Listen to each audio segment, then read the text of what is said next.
Hello, everybody, and welcome back to the Broadway Jets YouTube channel.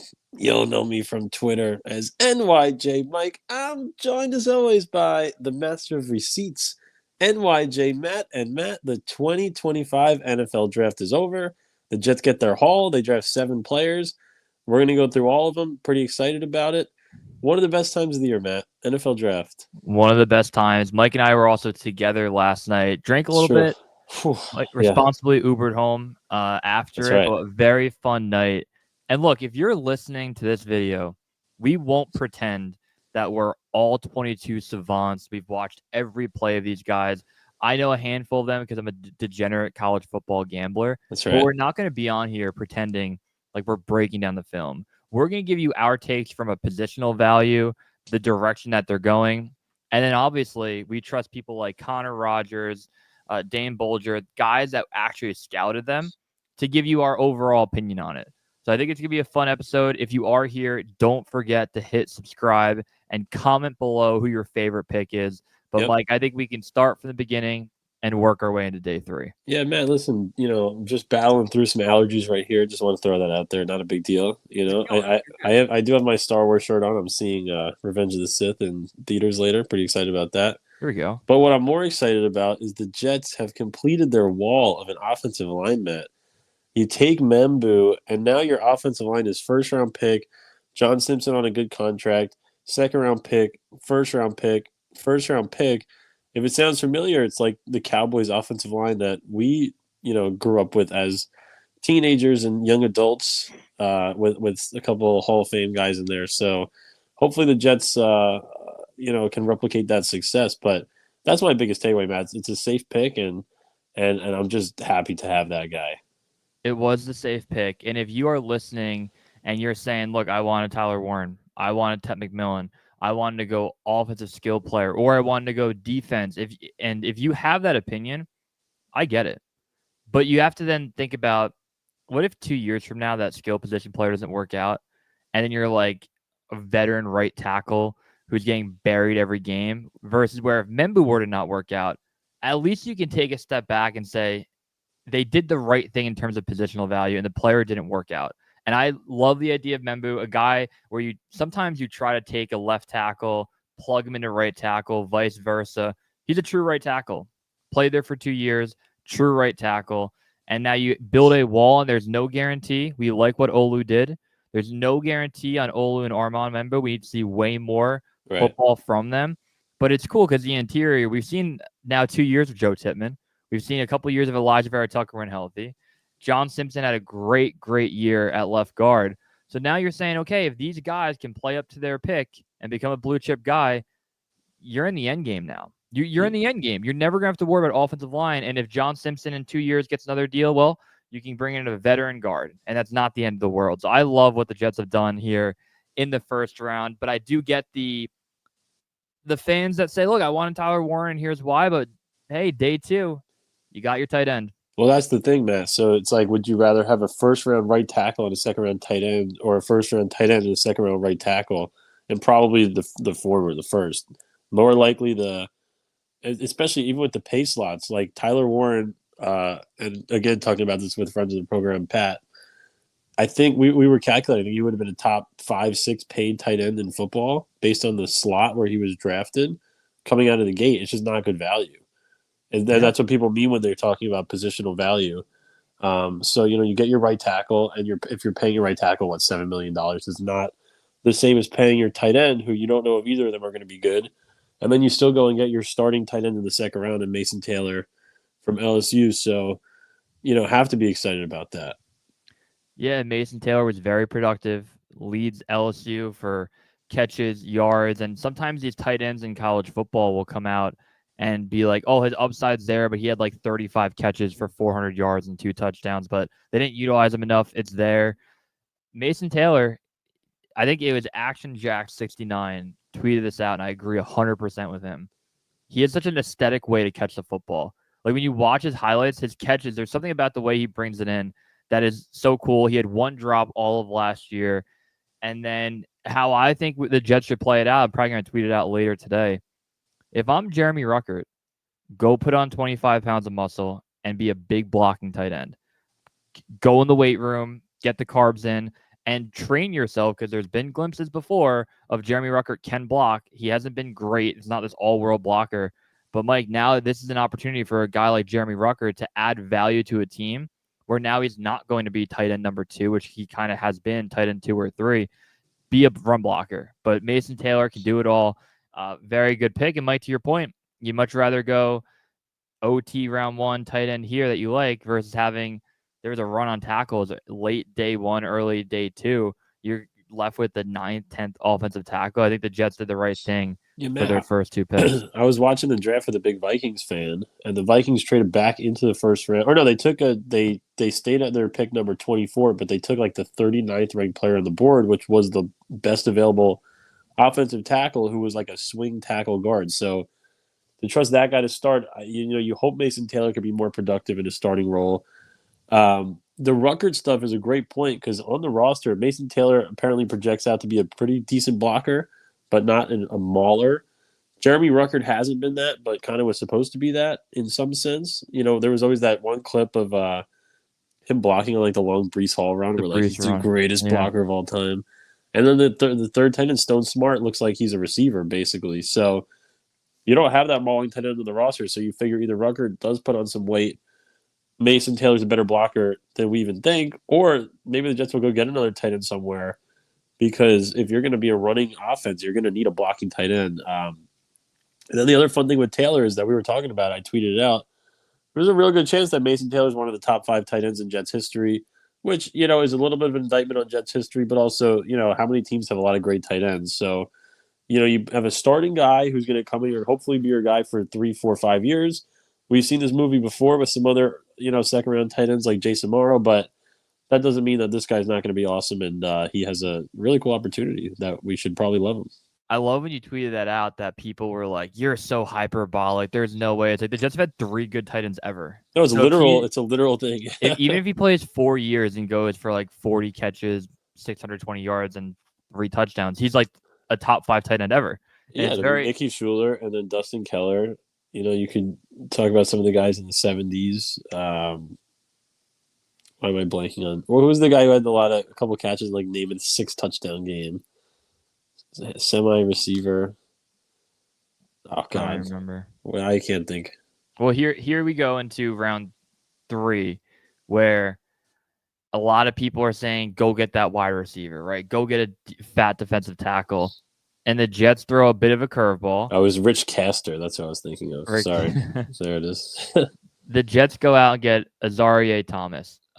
So that pick, when you see DB initially, you probably say, well, is that the value that the Jets want to take in the 3rd round when you gave Brandon Stevens a big contract?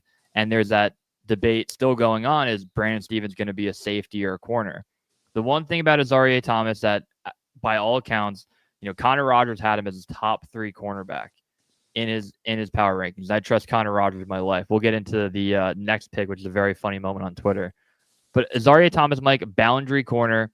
And if you hated the Brandon Stevens contract, you probably should like this pick, given that he's a man-to-man guy, can do everything. And if Aaron Glenn's going to take any 3rd round talent and can turn him into a late 1, early 2 based on his history of being a DB, why not? So I'm not going to come here and be like, oh, it's an A+, we know everything. We're not giving draft grades because it's hard to do that from they haven't played a snap yet. But it's a perfectly fine move to add depth, and maybe this guy can be the cornerback 2 after camp. Brandon Stevens moved to safety, or you have a 2026 starter plugged in Isaria Thomas. So, Mike, what do you think of the pick? I haven't heard this take yet, but the Jets have a lot more talent in their front 7 than they do in the back.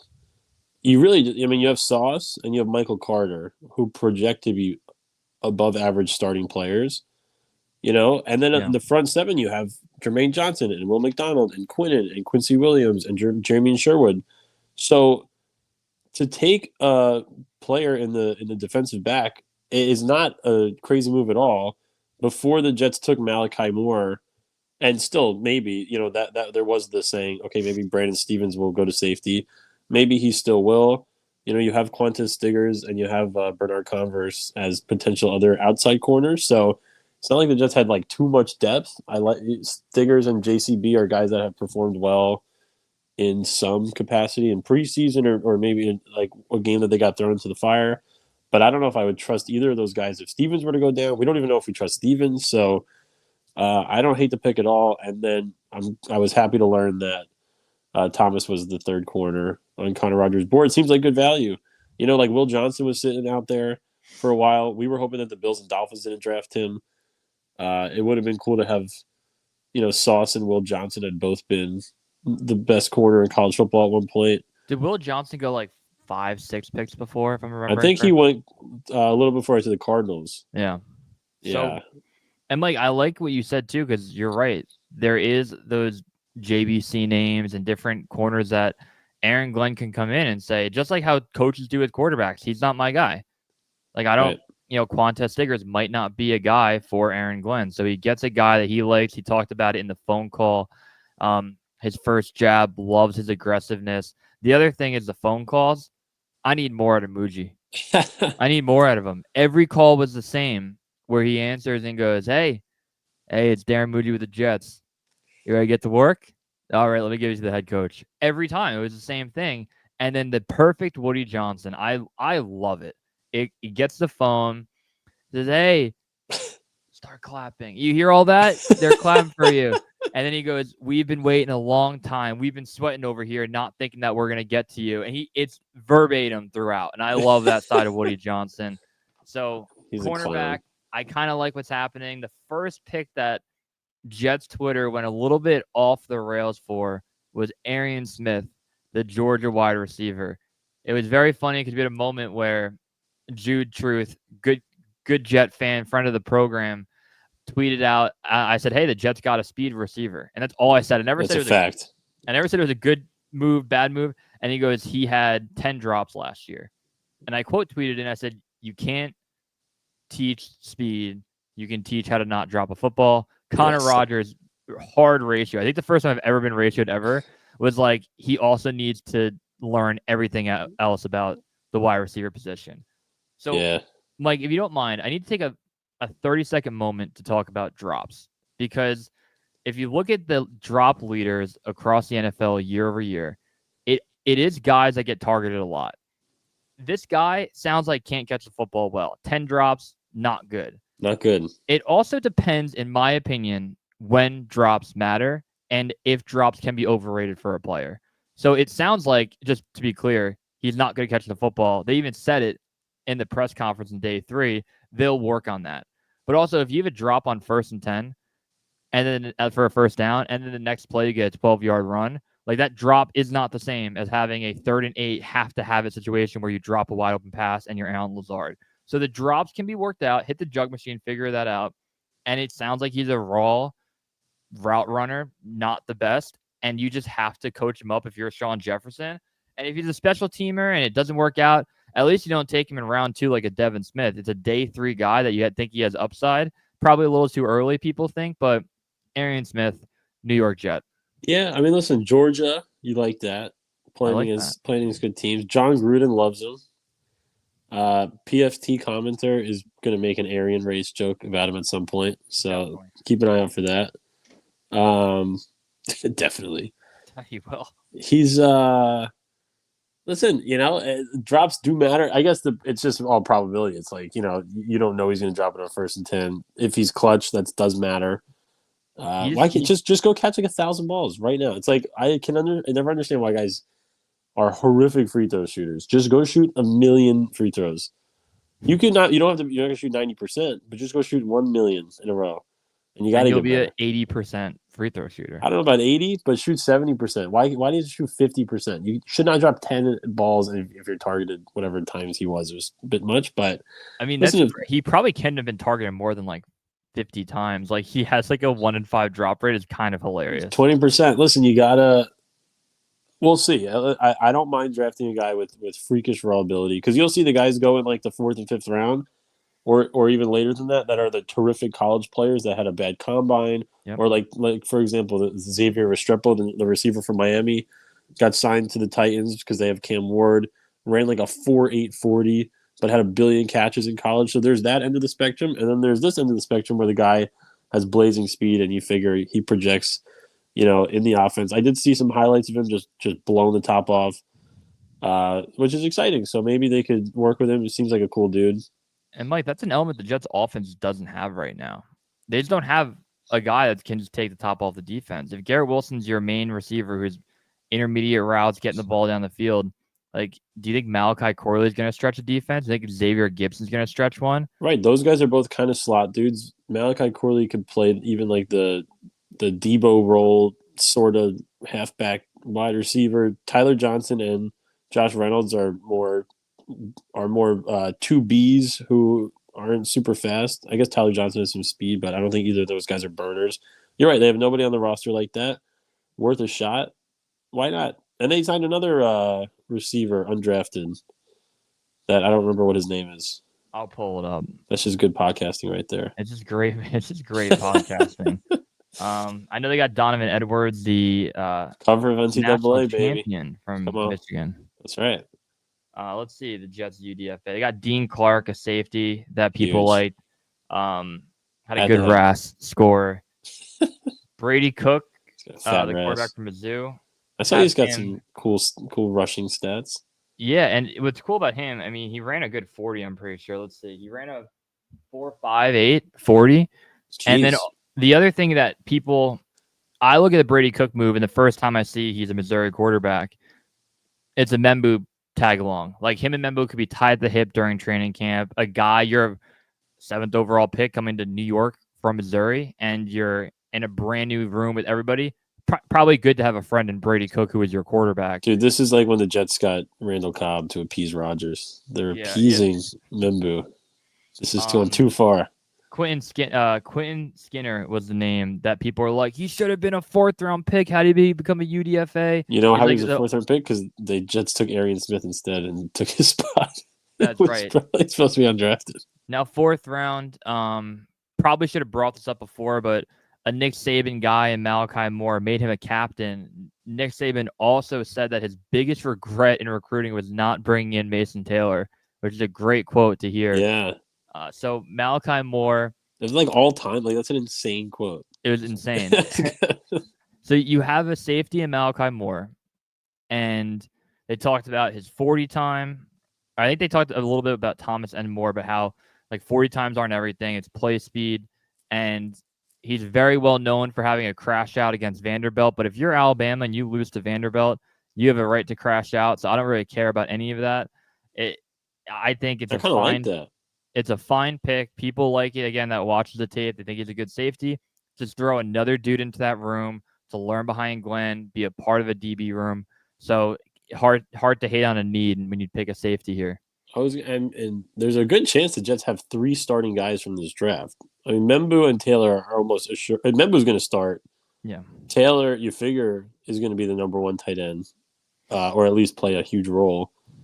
I mean, unless Rucker goes nuts or Stone Smart becomes Jimmy Graham. But we just don't know how Glenn's going to do it, because what Saleh would always do every year would be like Elijah Moore would get 2 targets week 1 when he was a rookie. Yeah. Or Garrett Wilson against Baltimore had like 1 target, had an awesome play. Breece Hall didn't even run really that game. Michael Carter got like 12 carries. And then it was like weird. Like week 1, he always just didn't play rookies a lot. Yeah. And then it changed. So maybe Aaron Glenn's like, fuck that, Mason Taylor, you're playing 70% of the snaps. And when you also go back to that receiver tackle debate or tight end tackle debate, like Membu is 100% on the field every play and has to save his quarterback. Like there are times where Mason Taylor might get targeted 5 times a game. He will have to block, but the value and position that we talked about before, just again, why you go OT over tight end. But anything else on Malachi Moore before we get to the pair of Miami players in the 5th round? The good thing about Moore, you heard comparisons to Brian Branch, who was the star safety in Detroit. So and that's coming kind of from Saban. And then you had the quote where Brian Branch was asking about it, or maybe I think it was that Aaron Glenn talked to Brian Branch about it, and he was raving about Malachi Moore. So listen, and there's a chance to get a starting player right there. So right now, I guess on paper, the Jets starting safeties are Tony Adams and Andre Cisco, and the Jets clearly haven't been in love with Tony Adams last year. So You figure there's an area there, but you're never expecting day 2 or 3 pick to really immediately win a starting job, but there's a solid chance here. Yeah, you've had players in the past like a Michael Carter the second. You've had like a Bryce Hall hop in and be a starter at the end of his rookie year. Yep. So there are opportunities for these guys to go. I will say this. I think when you start valuing like how good a draft was, you can probably cross a line here where everything below 5th round and beyond is a crapshoot. And maybe you hit the jackpot, maybe they tank. It doesn't matter. So those first 5 guys we mentioned, if you have 2 or 3 of them hit as long-term starters, and then 2 of them might be good role players, then you look back in this draft 2 to 3 years from now and say, that's how we stack together a winning team. So that's what you want out of this draft. I'm sure you want Membu at a point to be a Pro Bowl right tackle. You want Mason Taylor to be a top 12 tight end, top 14 tight end in the league as a baseline to really help your offense. Thomas and Smith. Thomas, you're hoping maybe can be a CB2. Smith maybe turn into something wild. Like, you never know. It's like a mystery box. I think it's this clip from Family Guy. It's like, this could be anything. Yeah. It's like it could be absolutely anything, but could even be a first-round pick. Could even be a first-round pick. You end the day with the Mike Williams trade. Yeah, big. The 5th-round pick, Francisco Muago. And then you have Tyler Barron, both Miami, one a linebacker, one an edge guy. The reason I don't have too much to say, Mike, is just what I talked about. You never know what's going to happen with these guys. Fight for a roster spot. You're a 5th-round pick. You should make the team. And then add value where you can. I mean, it's nice. The Jets needed some depth at linebacker because you lost Mosley. They didn't really add anybody off ball. So, like, who's left? Just Quincy and Jamie Sherwood and Zaire Barnes. So you just had to have another dude. Yep. One of our buddies is a good Miami fan. He was giving me a scouting report that Fuaga is really good instincts and would shoot the right gap and then kind of miss a lot of tackles. I don't know if that was part of his part of his. That's what they said. All right, yeah. Which I mean, the Jets' biggest issue last year was probably physicality and tackling, but also run defense. You got to shoot that gap first. Maybe he shoots the gap and then Quincy Williams like decapitates the dude. And then if you have another rotational edge guy out of the 5th round, frees up some roster flexibility. There's always the people who are trying to get Michael Clemens off the team. So we'll see. But again, another position where you have good starters in place. In Jermaine Johnson and Will McDonald, but who's backing it up? They have Brady McGregor from last year. They have Watts still, so guys that popped in the preseason a little bit. Yep. I mean, how many Miami guys now? 3? Leonard Taylor, these 2. Let's think if there's another one. Am I missing any obvious guys? There's been a lot in the last few years. Braxton Berrios, Chris Herndon, yeah, fourth round legend. Well, it's fascinating. You look at the 7 draft picks as we kind of bring it all full circle here. From 2 conferences in college football, all from the South. Good. You have, the 3 ACC guys and 4 SEC guys. Whoever was that draft scout from that area was probably cooking with gas. And then there's a bit of an overhaul here coming up with that scouting department. I'm sure they're going to take a look at it, do things a bit differently. The one thing that I took note of, which I'm sure a lot of you did if you listened to the press conferences after the fact, is that this is Aaron Glenn's team. There's a few moments of steppage over questions where Aaron Glenn just took a question that was kind of right towards Muji. They're talking right over each other. Aaron Glenn, I think, made these calls. I really believe that deep down. I think Darren Muji is going to be the guy that does the scouting, will figure out the cap, but I think it all goes through Aaron Glenn. It might not be a bad thing, Matt, because not that you're saying it is, but, if there is a little bit of the guys came at the same time, and if their mindsets align enough where Aaron Glenn will just take over and make some personnel decisions, might not be the worst thing, because then you don't have the contrasting, oh, my GM didn't get me the players that I wanted, blah, blah, blah. So maybe if you have one alpha and one guy who is better behind the scenes, maybe it'll work out better than if you have 2 guys clashing at the top. I think that's a fair take. So we got to get lucky. Aaron Glenn's got to be great and know what the hell he's doing, or then you just have a power-hungry maniac who's making bad decisions. And I trust him so far based on just gut instincts alone. Listen, I'm happy about it. We disagree with his first decision, and then since then I'm free agency. We'll see what happens. I'm gonna give all the benefit of the doubt and hope our boy comes through. Yeah, and then twice the Bills traded up to take a defensive lineman ahead of the Jets. Thought that was fascinating. Got to figure that calculated. Have to wonder if the Jets wanted either of those guys. Jets did not take a run stuffing defensive tackle type, and the Bills, like you said, took two of them right in front of the Jets. So gotta wonder if that was. I'm sure. I mean, you know, it's calculated that the Bills knew the Jets needed a DT, but It's weird because if you look at the first 3 rounds, they didn't prioritize it. But then after you get through 4 or 5, like you're on day 3, it's a crapshoot anyway. If you don't think the value is there, get a guy you like. And then they did get one. Do you see the name of the defensive lineman they got from the UDFA market? I did not. Fatuma. Fatuma, put that guy right next to Quinn. Great name. Great name for a fat defensive lineman. If he Yes. is fat. And listen, the Jets got Derek Inyati, the starter for a long time for the Chiefs, who wasn't a starter last year, but could eat up some blocks. They got the Byron Cowart guy. So you do have fat men that can stand next to Quinnen and try to stuff the run a little bit, hopefully with a better scheme than last year. Yeah, Salah asked his D tackles to sprint downfield.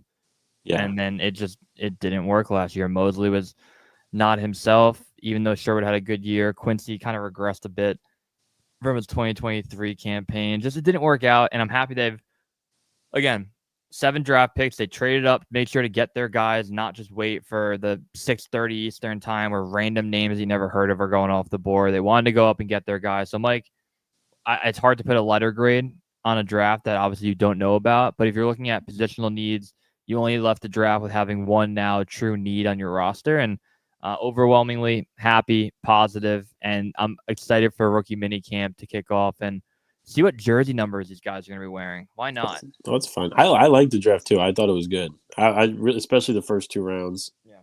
You know, you filled your 2 biggest needs on offense with premier draft picks, and the probably number 1 right tackle in the draft, and then the number 3 tight end. So pretty good. Got to be happy with it, and we're gonna love these guys for the next hopefully 10 years. It's exciting. Yeah, I'm looking forward to it. Last thing, I'm not sure if you saw the fake Shador Sanders phone call. Oh, dude, it's that fucked up. That was fucked up. College Transfer Portal put out a tweet at 2 a.m. this morning that has now 40,000 likes and 4 million views, and it is a rumor.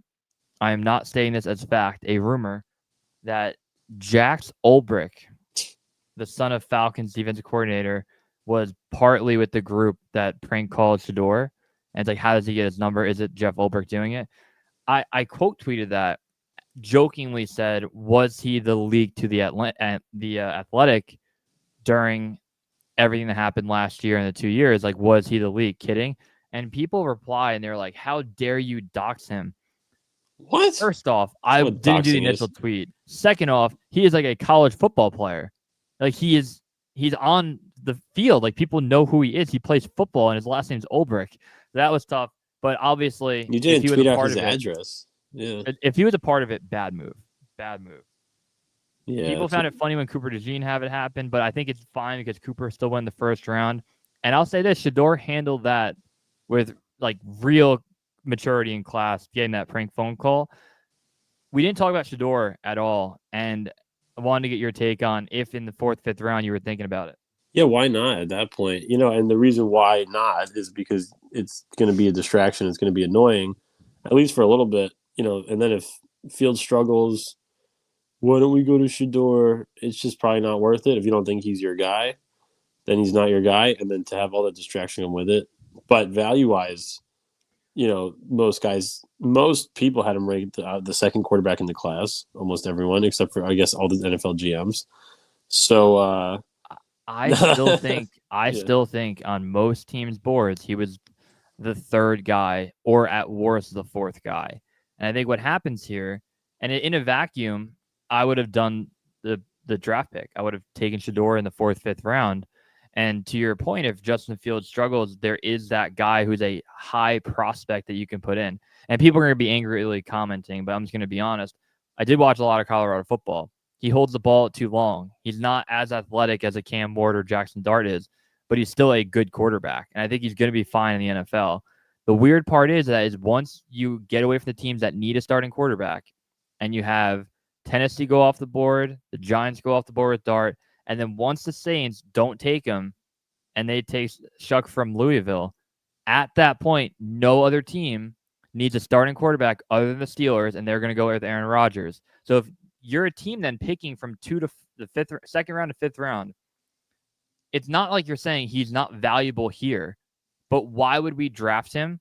Where as soon as we pick him as our backup, if our starter has a bad week and a half, the entire fan base and NFL media, and it's not Shador's fault, partly probably the cockiness. I actually think Shador has shown humility in a lot of areas the past year and a half that people don't call out. He calls out the offensive line. That's a clip everyone uses. Dion saying, I'm going to pick where my kid goes, like bad clip from Dion. But Shador himself sounds like the interviews went really bad. I would have been okay with doing it. But if you're Aaron Glenn, you have to move off Rodgers because you're the only guy. You can't then bring in Shador. So I understood why the Jets didn't do it. Yeah, and then again, there's another team. He's going to be the backup, and it's just going to be annoying. So the other option would be one of those teams that are super established, like the Chiefs or the Eagles, to take him. And then if your starter goes down, you use Shador for a week. He throws for 275 yards and 2 touchdowns. Maybe you flip him for a second or third round pick. Yeah. To a team that becomes quarterback needy. I'm surprised it didn't happen earlier. And he probably really was a huge asshole in those meetings. In some capacity, he's got to be a little bit. You probably thought it was automatically. Especially the Browns, though. If you're the Browns and you take Dylan Gabriel, and then you're like, oh my, like, first of all, poor Dylan Gabriel. He's the poor guy, dude. So there's a real good chance also that Shador's cut or that Dylan Gabriel's cut. It's going to be fascinating to see what goes on. Did you see the Patriots tweet? Oh, is it the A minor? Unbelievable. I just saw it. How do you tweet that? I don't know. I was talking about a Hall of Fame deleted tweet. Yeah, that was the one. What's the guy's name? Minor or something? Yeah, his last name is Minor. So they took him with the last pick of the draft. They tweeted out A minor in capital letters. Unreal. So, hey, if you made this far, we always will put at the end of the videos, DM us on Twitter. If we do not follow you back, we'll make sure to follow you. We love anybody who listens to this. I always say to Mike, as long as we get a couple hundred people watching it, we will do this until the end of time. Now, do I think we're going to get thousands of views? Sometimes we do on good videos, but like there are so many good Jets content creators out there. You have Richie from Jets Media, Jet Central. You have Green Bean. You have Matt O'Leary. You have Jets Talk 24/7. And Jake Assman. I'll keep going. Like there's a million good Jets content creators. And if you're taking the time to listen to two of us talk about it, I really appreciate it. I know Mike does as well. I do. I actually don't. Fuck you guys. No, I do. He does. Listen, maybe one day we'll retire from our day jobs and do this full time. And I'd love to live stream on YouTube. I get nervous on live recording because you have people calling in saying horrific things. But I think a live stream would be really fun to do. People can super chat, throw in questions live to us that we can react to. Yeah. Even Jets trivia we could do live. I think that'd be very fun. I also would love to do like a narration video over like clips and things that happen, like a 12-minute video. I really want to make a video about last year, Matt, about what the fuck happened. Like the downfall of 2024. Like how did it happen? How did it not work? And then you go game by game, and it's just unbelievable because this sports there's always a story to it, and we should be the ones telling him that. If these walls could talk. That's right. What would they say? Don't forget to set your fantasy baseball lineup, Mike. All right. Did the Yankees game get postponed? Yesterday it did. I know, but one of my apps is telling me, is the first game postponed today? I don't think so. I don't think so. Where's the game at? It's home, right? Yeah. Yeah, the Mets are on the road. All right. Got to check my team. Have a good one, buddy. All right, homie. Jet up.